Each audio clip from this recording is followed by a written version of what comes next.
ప్రతిసారి విజయం దక్కదు.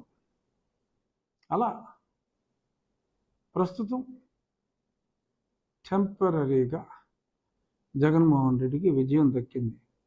రే లఫడగాలారా సంతోషించండి, పర్వాలేదు. ఎందుకంటే నా అపజయాన్ని నేను యాక్సెప్ట్ చేయాలి.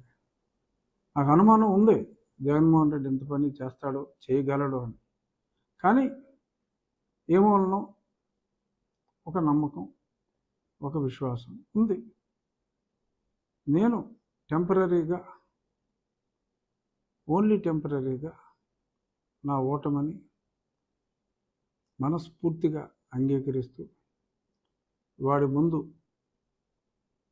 వాడి 4 సంవత్సరాల కష్టం అన్నీ ఫెయిల్ అయిన తర్వాత కొంచెం ఈజీ టార్గెట్ అయ్యి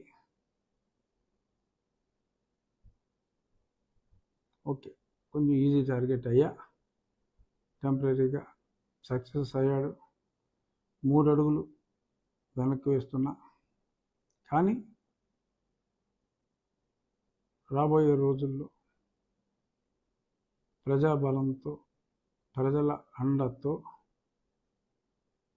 ప్రతి వ్యక్తి చేత అడుగులు వేయించి రాజకీయంగా వాణ్ణి అధపాతాళానికి తొక్కబోతే నా పేరు రఘు గారు. చూసుకున్నాం.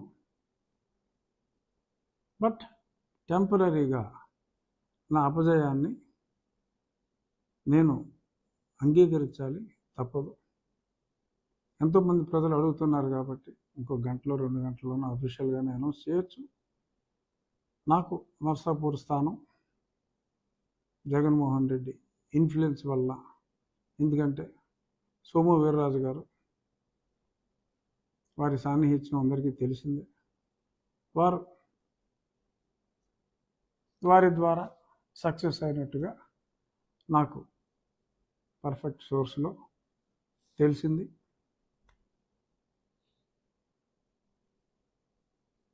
While agreeing my small defeat in not getting the seat as of now,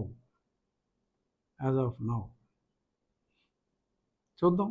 ఈ స్థానం నుంచే పోటీ చేస్తానా, మరే స్థానం నుంచి పోటీ చేస్తానా అన్నది టైం విల్ టెల్. కానీ అతను అనుకున్నది, జగన్మోహన్ రెడ్డి అనుకున్నది జరగనివ్వకూడదు. అతని ఊహ ఇంకా జగన్కు ఓటేసిన, ఆ పర్టికులర్ పార్టీకి ఓటేసిన ఒకటే అనే అపోహ కలిగించి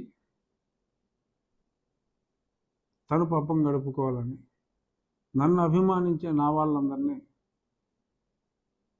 మరి కొన్ని పార్టీలకు దూరం చేయాలని అతను పన్నిన కుట్ర టెంపరీగా సక్సెస్ అయినట్టు కనపడినప్పటికీ అల్టిమేట్గా